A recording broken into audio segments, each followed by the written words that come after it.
जाओ जाओ वृंदावन उठो, गोपियों से जाकर तुम कहना कहना कहाँ ने भेजा है, कहना कहाँ ने भेजा है।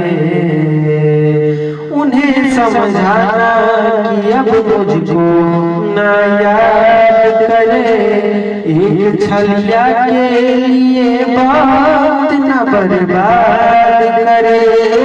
उन्हें समझाना कि अब मुझको ना याद करे, एक छलिया के लिए बात न बर्बाद करे, एक छलिया के लिए बात न बर्बाद करे।